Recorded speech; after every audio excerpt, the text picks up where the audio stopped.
Hey guys, it's Coach Jan here, and I want to talk about a double pin move. The double pin is a really interesting moment that happens sometimes very intuitively, but we were just right here, Autumn and I were playing. She's got an underhook right here. Her other hand, this is her left arm, her right arm is attempting to push me back. It's right here on the shoulder. So I have an outside control, so I have the overhook on the elbow, and my hand is reaching through. Let's turn it around just so they can see the other side. My hand is reaching through, so my right hand's against her open palm against her chest. Put that arm down, just open palm.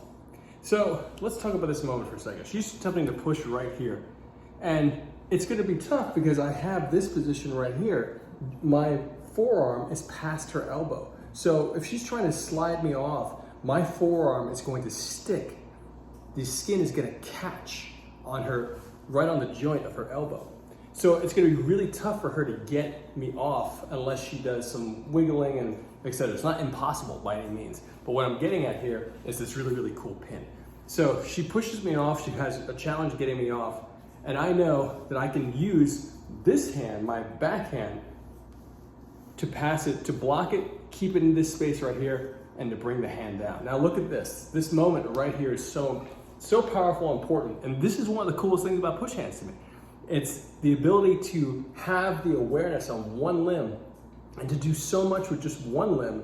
And when you add both of them, you can really do some amazing manipulations that are super uncommon.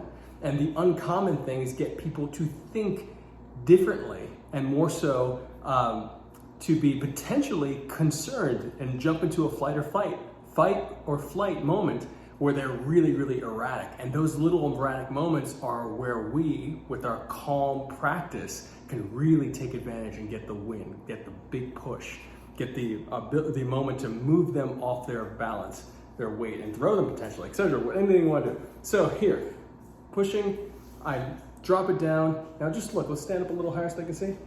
Look at this position. Well, we're gonna move around a little. So I have this arm right here, and I have the pin here. This pin, it is so challenging to feel your limb pinned against your own body. It's a really challenging sensation in general, no matter how skilled you are as a push hands player, etc.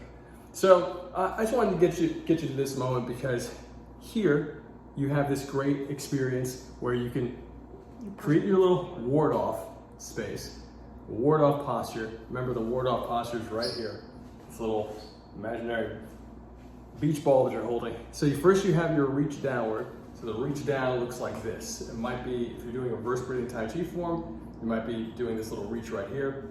If you're doing certain Neigong postures, or even exhaling, pushing your hands down, you still have this little shape right here, this beautiful shape that's used in judo for a similar purpose, to block the opponent right here. But oftentimes you're keeping space between you and your hip, your opponent's hip and your hip, because you're gonna slide in and take and check their hip, jump in, lift them over your hip, etc. That happens in judo all the time. Very similar concept. The only difference is rather than the hand pointed in, which I use all the time, point it down. So now my fingers are pointing down, pinning her wrist, double pressure here, and then boom, you just get this wonderful ward off to be able to move the person off the space. So we were playing fake step right now. It was a cool moment that I wanted to share. And of course, you would, if you're doing grappling, if you're doing freestyle grappling, especially if you're throwing on the floor, or if you're doing something a little more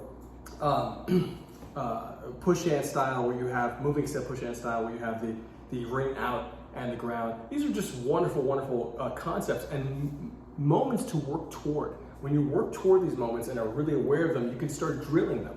And when you start drilling them, again, underhook, I go for the overhook, she goes for the push.